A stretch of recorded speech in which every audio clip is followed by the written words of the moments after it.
from the heart of where innovation, money, and power collide. In Silicon Valley and beyond, this is Bloomberg Technology with Emily Chang.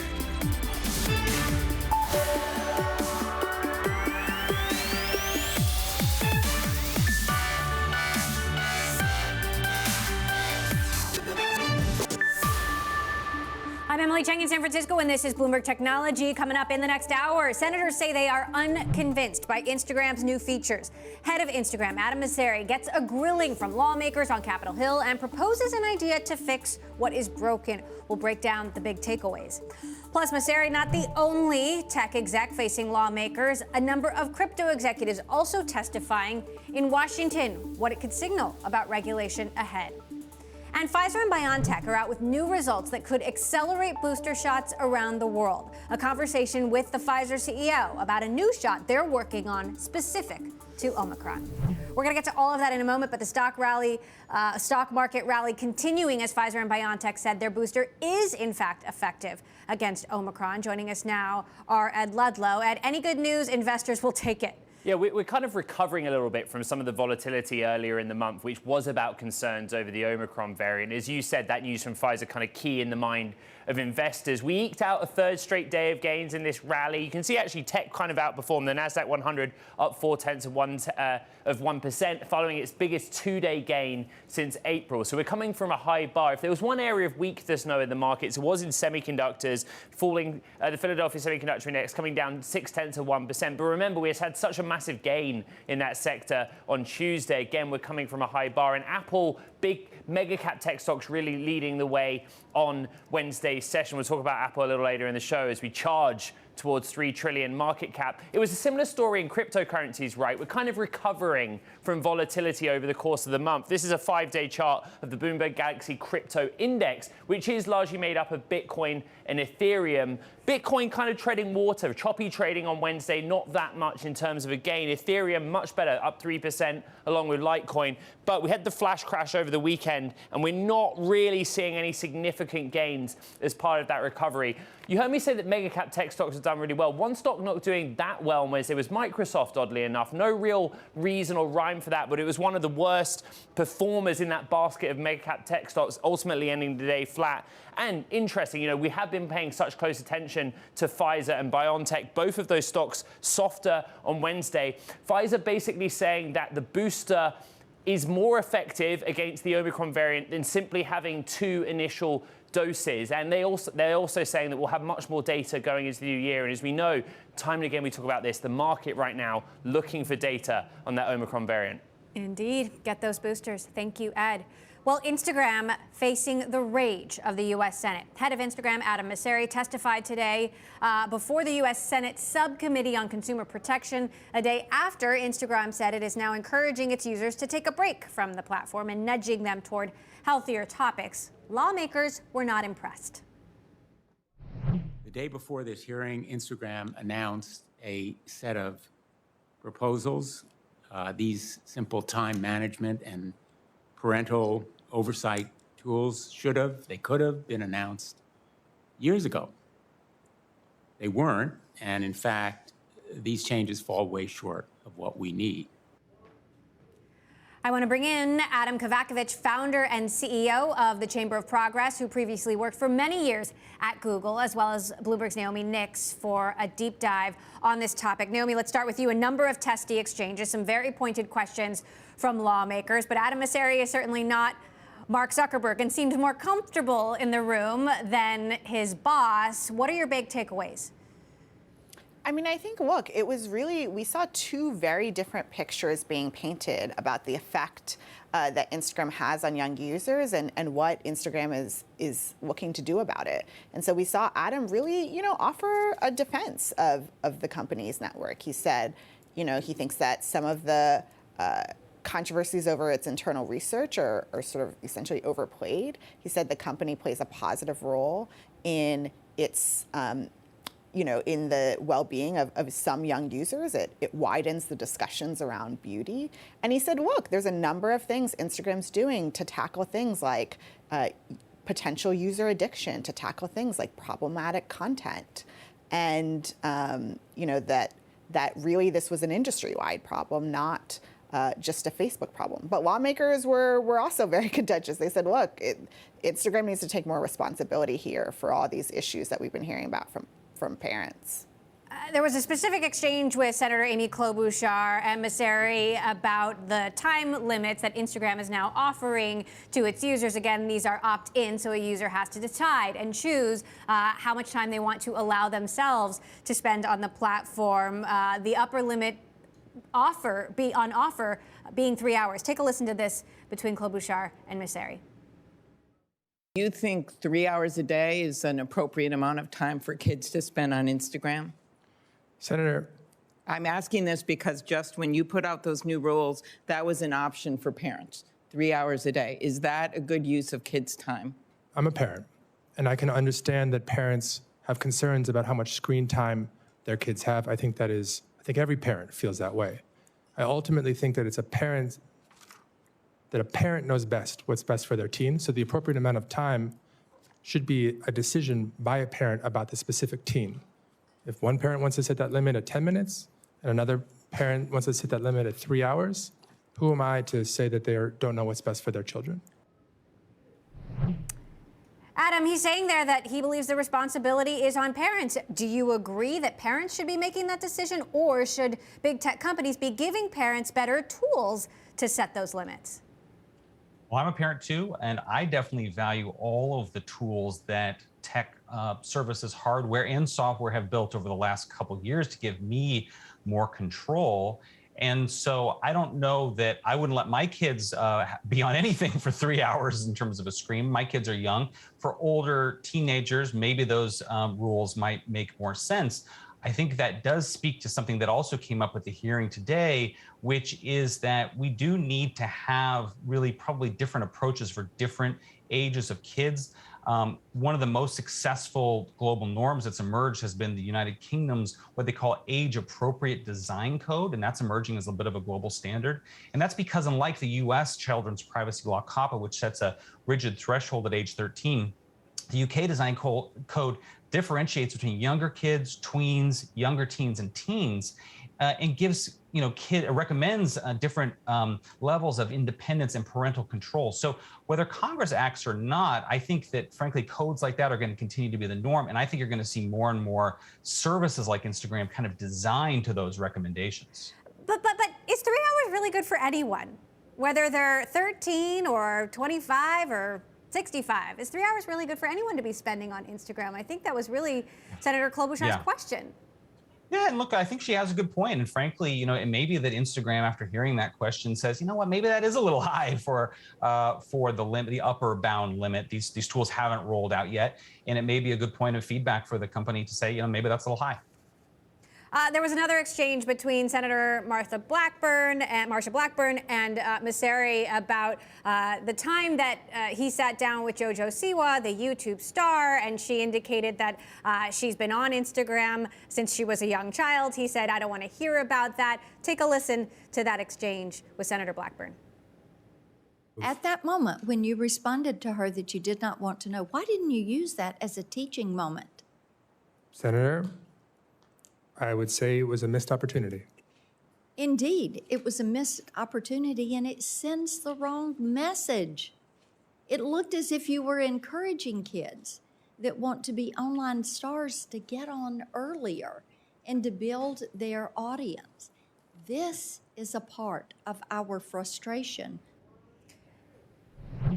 Naomi, he did ultimately admit that he was wrong there, but does it speak to the don't ask, don't tell approach these companies have had for far too long towards children?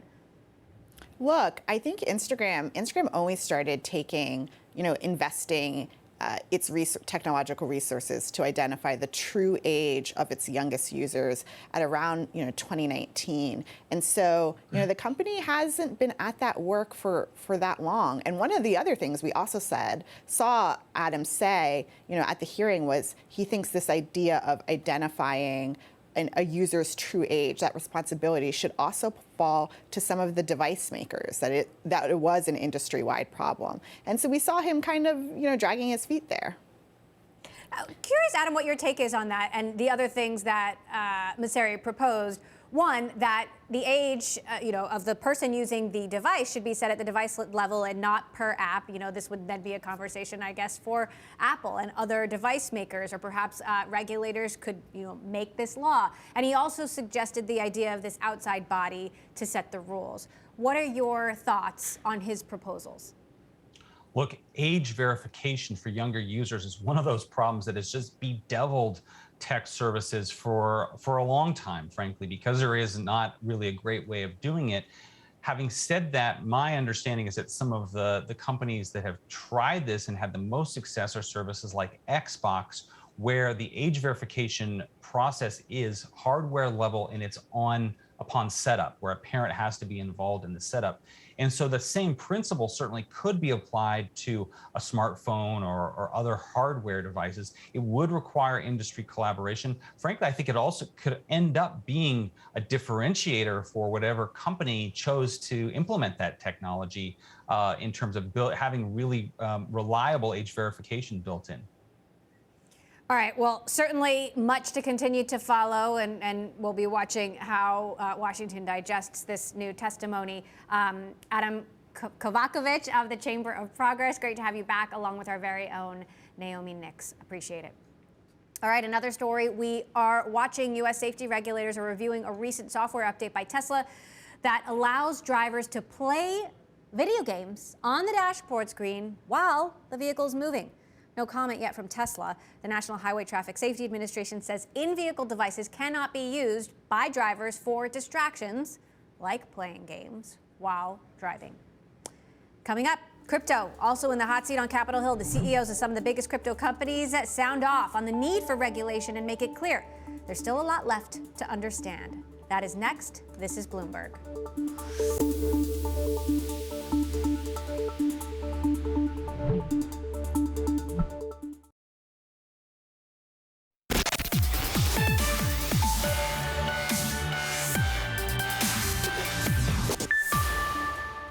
Currently, cryptocurrency markets have no overarching or centralized regulatory framework, leaving investments in the digital aspect space vulnerable to fraud, manipulation, and abuse. Let's dispel the rumor now that digital asset technology is a looming threat to our financial system. I would argue that the nascent technology we're discussing today will have just as much impact on our daily lives, perhaps more.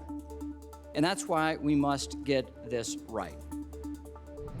U.S. House lawmakers holding yet another hearing on the Hill with some of the biggest names in crypto, including Sam Bankman-Fried, CEO of the FTX Derivatives Exchange, and Brian Brooks, who now runs crypto miner Bitfury. The hearing focused on the challenges of financial innovation, quote unquote. For more, let's get to Bloomberg Intelligence's Mike McGlone, who was watching the hearing. And Mike, what are your key takeaways about what this could mean for the future of crypto regulation? Well, what I see is they're going down the rabbit hole, they're being educated, they're learning from some of the leaders in the space, the entrepreneurs that are actually changing the world, they're creating jobs and a lot of revenue in the space. So I think that one of the key things that really struck me is when they went down and talked about coins, which are really digital crypto dollars, because that's, people worry Bitcoin usurping the dollar, and they really approached that and pointed crypto dollars are becoming dominant on the planet. The dollar is becoming dominant through. So I think that's one thing that was really, really important they addressed. And what I sense overall is they're really going down, as they say in the space, the rabbit hole, and learning about this area and learning how important technology and really helping bank the unbanked of the world. Well, they also talked about how many crypto startups are moving overseas because of the uncertainty about regulation into the United States. Could that force the hand of U.S. regulators or even lead to potentially global regulation? Yes, I'm glad you captured that, because I heard Brian Brooks make Canada's moving ahead of us, or Europe's moving ahead of us, and there's even, fun towards Canada and things because of ETFs. So I think it was important to make that point, that adopt or fall behind. And I think the regulators are getting, I did not hear mention about, from China, and the U.S. should be doing the opposite. But to me, that's a good, valid point. The U.S. should be this leader in free market capitalism as long as we regulate it properly. All right. Mike McGlone for us there. Thanks for breaking that hearing down. Appreciate it. Coming up, Planet Labs goes public on the NYSE. We're going to talk to CEO Will Marshall about his vision and the future of the satellite imaging industry next.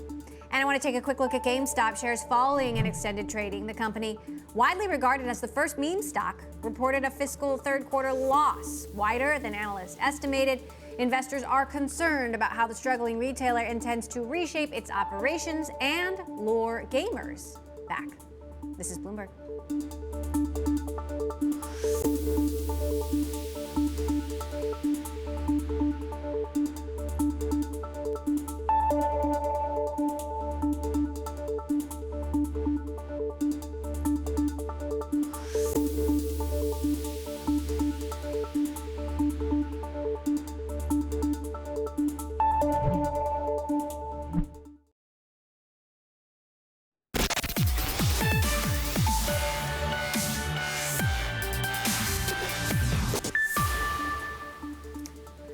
Former tech executive Meg Whitman has a new role, and it is not in the corporate world. The White House says the former CEO of eBay and HP is President Biden's pick as U.S. ambassador to Kenya.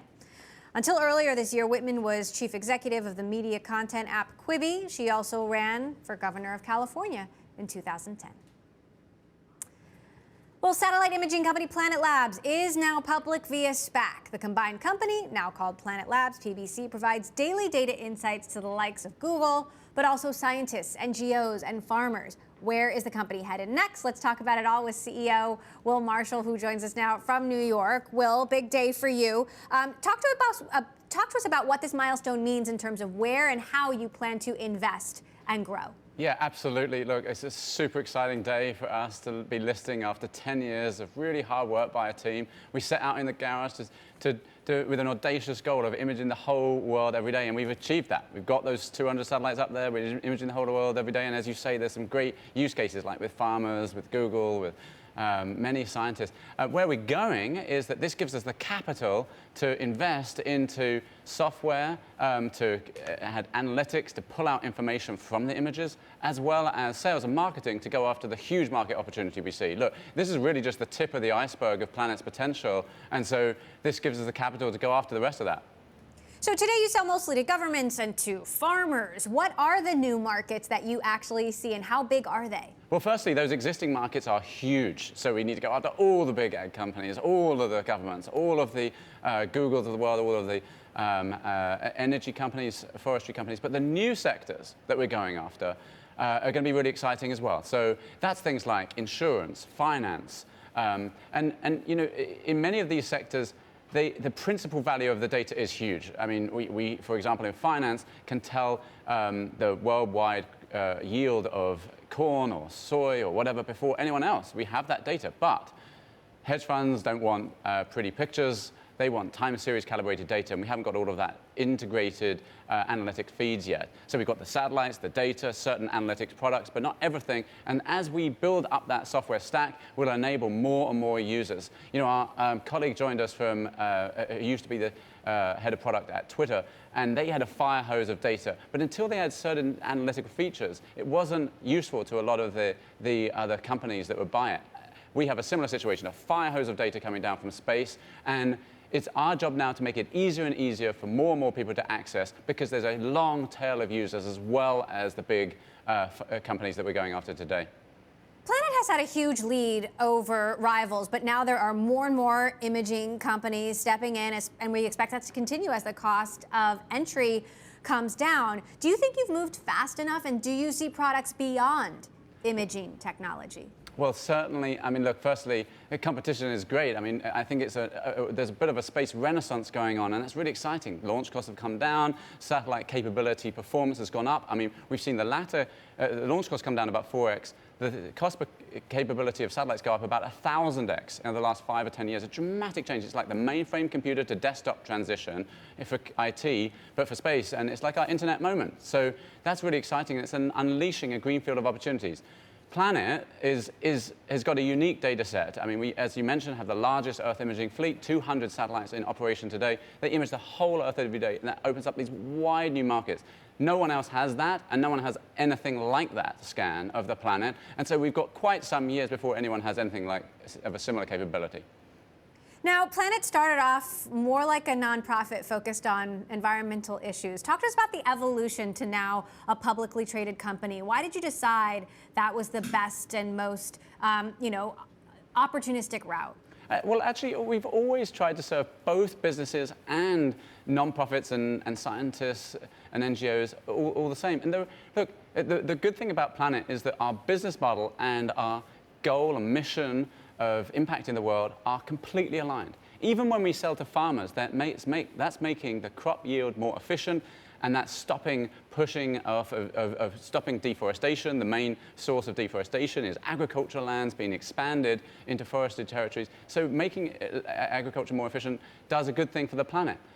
So our mainstay business does good things for the planet, but also when we work with NGOs to, say, map the world's coral reefs like we did last year, and then help create marine protected areas around them, that's, of course, the direct impact project as well. But they're both sort of at the same time happening through our core business. That's why we're actually really excited to be going public as a public benefit corporation, which actually makes it the duty of the directors to care about the mission, which is basically about using space to help life on Earth, as well as shareholder and other stakeholder value. And so we're one of an early set of companies that are using this new form of a public benefit corporation as we go public. Quickly, well, what are the effects you're seeing from the supply chain crunch? How is that impacting Planet? That's not really impacting us. I mean, look, our total numbers are relatively low, right? We typically launch 50 or so satellites a year. So at that sort of volume, we don't hit, and we can just stock supply. One thing I will tell you, though, is that we can monitor those supply chains from space. So we do regularly have companies that buy our data to track where does their produce come from? Where's the ultimate source? Is that coming from a sustainable source? And this touches on ESG because all the companies of the world are trying to track their supply chains, both a risk like the kind that you're just saying, but also to check they're from sustainable sources. And all the countries of the world are trying to measure their emissions. I was just at the Glasgow conference, the climate conference there, and our data is critical to all the targets being set by those companies in those countries. And so, we can actually help with that supply chain challenge as well. Okay, good to know. Planet Labs CEO Will Marshall, congrats. Thanks for joining us. Coming up, holiday shopping season in full swing. We're going to catch up with the CEO of the RealReal, Julie Wainwright, to talk about the future of secondhand gifting next. This is Bloomberg.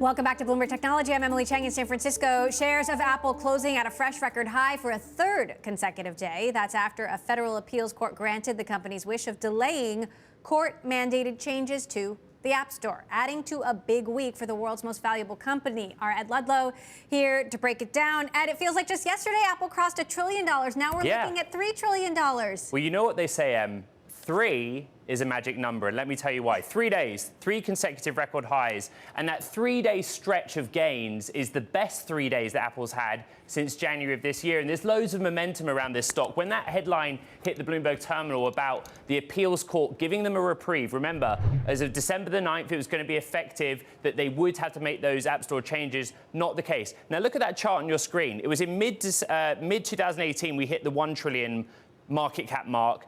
Mid or August of 2020, we hit the 2 trillion. We are perilously close to 3 trillion. You have to ask, what's it going to take? This is a company that is actually only trading at around 30 times its projected profit for the next 12 months. That's pretty reasonable. You compare that with Tesla, for example. Tesla trades at 127 times its 12-month projected profit. And what you hear in the market is that we're seeing a Fed that might tighten, rates might come up, and tech stocks that are stretched in valuations might suffer, but not Apple. Apple's a bit of a bargain. You might see a flight to quality, as they call it. One quick stat, Apple is now worth more than the entire stock markets of Germany and the entire stock market of Saudi Arabia. Mind-blowing. Wow, mind-blowing indeed. Ed, thank you for putting it in perspective. Well, we are full swing this holiday shopping season, and more than ever, shoppers are increasingly being drawn to resale. Cue the RealReal, a consignment marketplace for luxury goods. Consumers are embracing a more sustainable way to shop while also enjoying flashing their luxury bags, shoes, and clothing a bit. Joining us now, the RealReal CEO, Julie Wainwright, to talk about trends this holiday shopping season. Julie, great to have you here in the studio. So what are shoppers buying this season, and how much of it? Well, we had a record day ever for the company on Black Friday, and our business overall is up 50% versus a year ago. So I would say they're buying a lot. Resale is a gifting thing, and they're buying Rolex, they're buying Cartier, they're buying high-value handbags, they're buying a lot of Gucci right now. Gucci is trending for gifting. So I love searching for vintage and antique finds for myself or my home. But there still seems to be a stigma about gifting something secondhand. Is that changing? Oh, it's changed a few years ago. We've always had seasonality. So I can do that. Oh, absolutely. And, you can always search for things with tags on the site. So there you go. So those are, we can't say new because we're not, but if they're pristine with tags, you better bet. It's a great value. There are now more competitors in the resale market, and I'm curious how you're seeing that competition play out and how you are, if you're seeing it impact supply and how you're luring new suppliers. There are a lot of competitors at the low end of the market. There are not competitors that are direct with us. So our focus on the luxury end, combined with our service, where we go to your home, and the fact that we authenticate for the customer, means that we really still are alone in our sector in the luxury consignment market. And again, when you think of this time and how busy people are, our consigners aren't going to self-post. So our consigners aren't going to do the work. We do the work for them. And people feel very comfortable transacting on our site. The RealReal stores have been hit by the wave of retail crime that's happening across the country at a time when stores are normally filled with happy holiday shoppers. I saw your store in Mill Valley boarded up. Obviously, this is a hard time for a lot of people. The pandemic has taken its toll. How has this impacted the RealReal and your employees? So a couple different things. First of all, retail is very important to us, but it's not material when it comes to our percent of our GMV. However, 30% of our new consignment comes from our brick and mortar stores. And you can imagine, any kind of robbery is devastating to the employees. And we've been hit by mob robbery, and it's a serious problem. It's a serious problem in the state of California. It's happened to us in New York, this is not a police problem. This is a problem with criminals are not being prosecuted for retail or property crimes. It is a serious problem. The conversations that you've had with local officials, what have those conversations involved? A lot of people, out there are saying, well, boo-hoo, luxury retail is getting hit. Well, some people can't put a roof over their head. Well, it's really not about us being robbed. It's about having this kind of activity in your own community.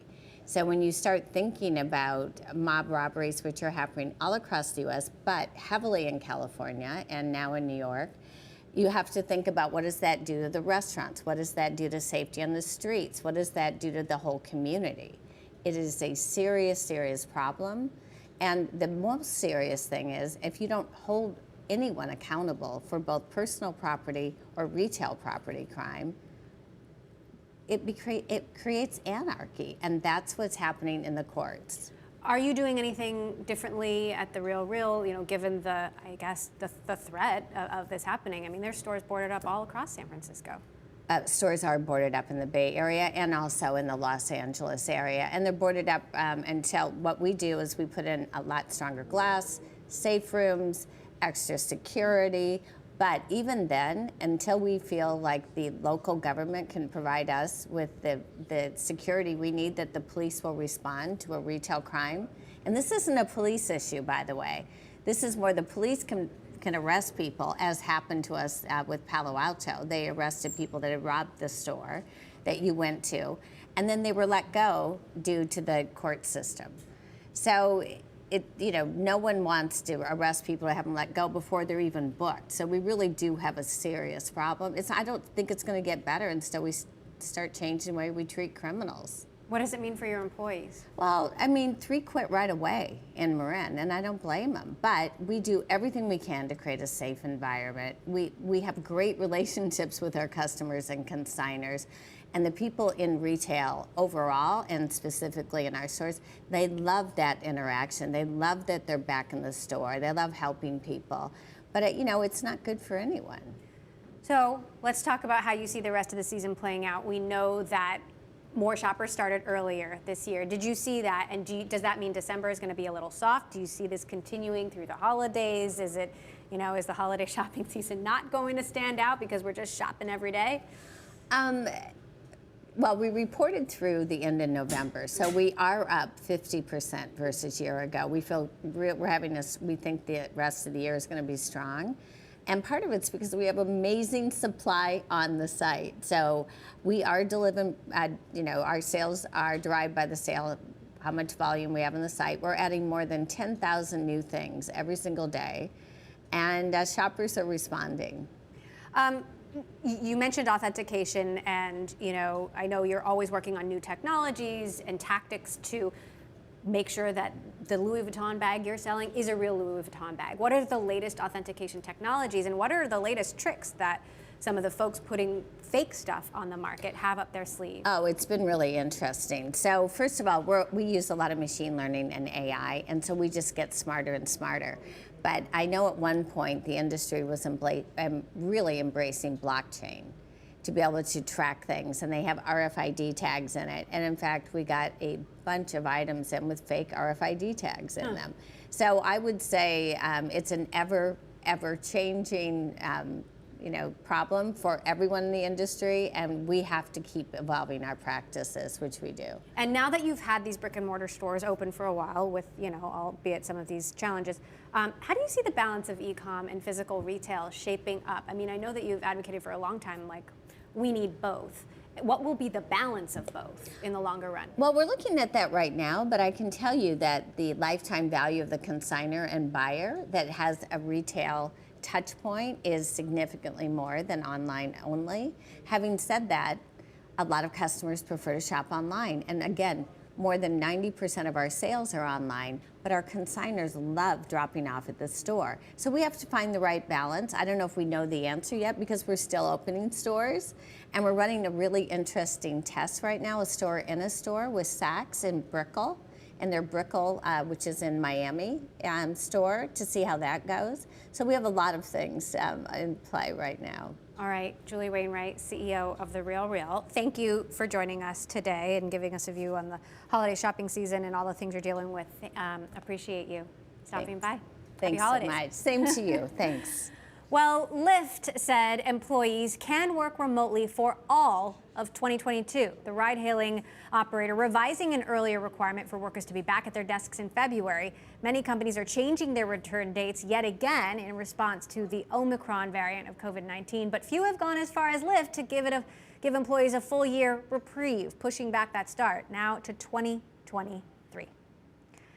Coming up, looking beyond Silicon Valley, Revolution Chair and CEO Steve Case with us next to talk about where all those venture dollars are heading outside of the Bay Area. That is next. This is Bloomberg.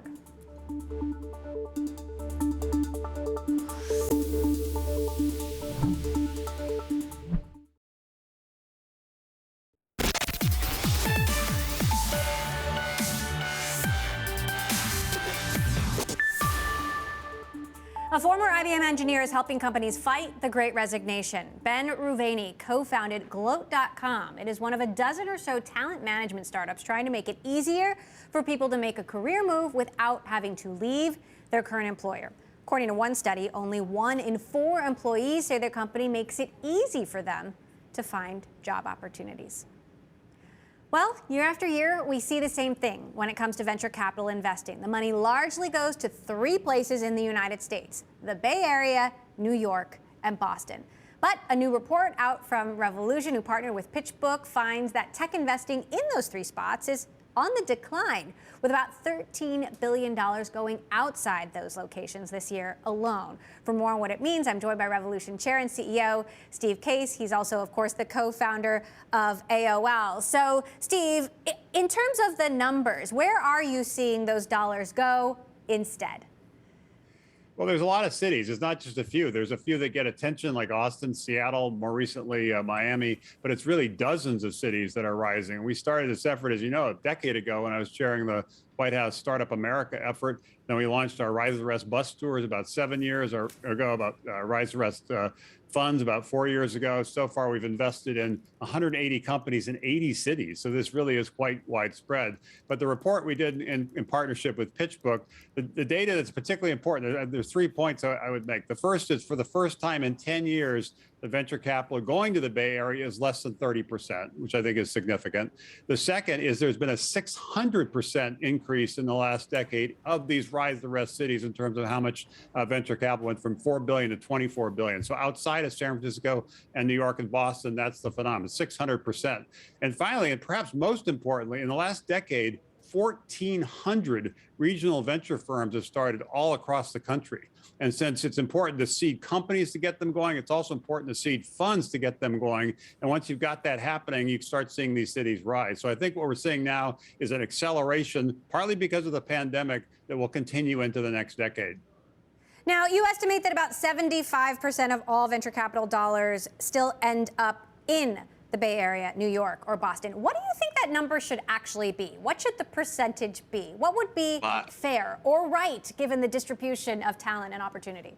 Well, given the distribution of talent and opportunity, over time, it should even out. It should level out. In the short run, if we could, over the coming years, see the Rise of the Rest cities double, that would be a great step. We've seen some momentum in just in the last few years. Hopefully that will continue, which would mean those other states would go from 25% to 50%. So the three big ones would at least go from 75 to 50%. That would be the nearer term thing. But over time, we know that the data is pretty compelling. The opportunity is equally distributed. Creativity is equally distributed.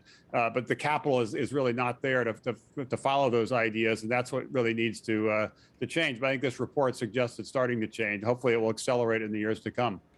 Do you have any advice for cities and policymakers about how they can better attract those dollars? Yeah, first is to focus on the new companies, startups, not on big companies. For too long, economic development has been how do you get a big company to move their headquarters or open a factory. The real focus should be on, in terms of more sustainable economic development, on these small companies, some of which will end up being big companies. And second is to drive more collaboration in your city. That's we've seen in all the cities we visited is critically important. Get the university working with the big companies, working with the small companies, working with the nonprofits in that particular area. So there's a collective effort, a collaborative effort to create a strong startup community. And the third is to tell your story. Make sure people know about what's happening there, what's unique about your city, your history of your city, the particular industry expertise you have that you can build on. That's becoming more common as well. So I think we're seeing a lot of people that are champions of the startups that aren't just the traditional startup kind of cheerleaders, if you will, but a broader group in these communities. And as you have successes, as you have these iconic companies that develop what some call tentpole companies, then a lot of great things happen, and there's a spin-off effect from it. Even Seattle, when Microsoft was getting started there, it started in Albuquerque, then moved to Seattle. Seattle was struggling, but Microsoft was successful. Because Microsoft was successful, Jeff Bezos moved to Seattle to start Amazon there. He figured he could pick off some engineers. They obviously were very successful. Now Seattle is really booming. That's the story, going to be more and more the story all across the country in the next 10 to 20 years. The other big story all across the country is the continuing scrutiny from Washington of big tech. We just saw Adam Mosseri, the head of Instagram, testifying on the Hill. When you look at this, do you think it's tech companies that need to step up, and can they really regulate themselves? Or is it Congress and lawmakers that need to create some framework that these companies can follow? Well, I, wrote about this 5 years ago. I wrote the book, The Third Wave. I said that this next wave, its policy is going to become more important, and having more of a conversation, more of a bridge, really, between innovators in Silicon Valley and policymakers in Washington, D.C. and Brussels and other places is critically important. I think we've seen that develop over the last 5 years. That will continue in the years to come. So part of this is educating people. The congressional hearings, both the Senate and the House today, both on Instagram, as you mentioned, but also on crypto. Part of that process is educating them. But I think you have to really respect the policy process and really engage. Otherwise, you won't like some of the decisions that are made. So engaging is important. Taking a first step, both as a company and as an industry, to try to put self-regulation in place is important. But sometimes people wait too long to do that, and that's when the government steps in, and some of that's happening now.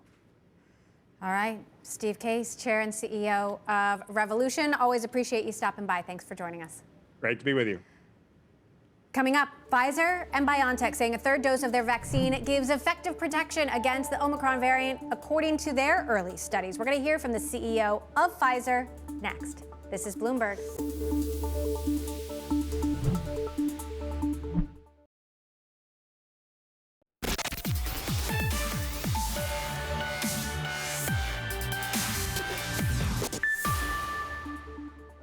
Pfizer and BioNTech say a third dose of their vaccine may be needed to neutralize the Omicron variant. Early studies by company researchers have indicated 2 doses of the vaccine may not be sufficient to protect against the new strain of the virus, but a booster, in addition to that, could be. My colleague David Weston spoke with Pfizer CEO Albert Bourla earlier on Bloomberg Television. Take a listen. What I think the data is telling us, it is that basically 3 doses of the Pfizer BioNTech vaccine will provide for Omicron the same protection like the first 2 doses provided for the initial strain, the original strain. And this is very high because, as you remember, it was on the 95% effectiveness, the first 2 doses. This is what we know. We also know that the 2 doses alone for Omicron likely are not enough. They are having a very, very big drop, dramatic drop of neutralization titers, only the 2 doses. This doesn't mean that we won't see efficacy because there are other elements of the immune system that we haven't measured, and those could provide effectiveness, particularly against severe disease. It's more challenging to provide against infections. But the third one will do the job. And this is why it is so good news, and we need to make sure that everybody's getting the third dose. So to be precise, if I can, Dr. Bourla, based on, as I understand it, preliminary data now, does the third dose get you back up to the 90 to 95% number of effectiveness that you had before? Theoretically, it gets you back to the same neutralization titers that we had when we saw 95%. It must be a correlation, but it's not always absolute, so we need to wait and see. And just give me some sense of how much the dramatic drop in effectiveness is for the 2 shots. If you only get 2 shots, if you're starting at 90, 95%, how far down does it take you? 70, 50? Where do you end up? We don't know in effectiveness, as I said. We will see only with real-world data. But in terms of neutralization titers, we went down to 25 times almost down. And then with the third dose, we restored that back by going 25 times higher. Doctor, you and Pfizer have been very clear in saying this is preliminary data. Give us an understanding of the range of possible error here. How different are the final data likely to come up? Do we have a sense of that? These are data that we are doing with an assay, but it is faster but less accurate. It's called the pseudovirus. We don't do the trials on the real Omicron variant. We do it in a construct that we created in the lab, and it is almost like the Omicron. This is a very standard process that we are doing everywhere. But a way more accurate will come in 1 or 2 weeks. And even if we have the more accurate, what really I think will be the final verdict will be the real world data, when we see what happens in the real world. If people that they have the 2 doses are protected, if people that they have the 3 doses are protected or not. Those are data that we are expected to see towards the end of the year, again, in enough numbers. Now we see it, but it's small numbers. We can make mistakes. And all of that will come together, I think, before the end of the year so that we can assess the situation. If indeed a new one, David, I have to say that we have now very high level of confidence that that will be very effective. Because in our labs, what we saw yesterday was not only how the virus responds to the current vaccine in 2 or 3 doses, but also to experimental vaccines that we had developed and we have in our labs. Those are giving us a very good direction that if we make one that it is precise, tailored to Omicron, that will be very, very, very effective. Albert Bourla there, Pfizer Chair and CEO. And that does it for this edition of Bloomberg Technology. Make sure you tune in tomorrow when we're going to be joined by NEO's CEO, Ali Partovi, plus Vasu Jakal, Corporate Vice President of Security, Compliance, and Identity at Microsoft, and the CEO of Philo, Andrew McCollum, who's also one of the co-founders of Facebook. That's all coming up tomorrow. I'm Emily Chang in San Francisco. This is Bloomberg.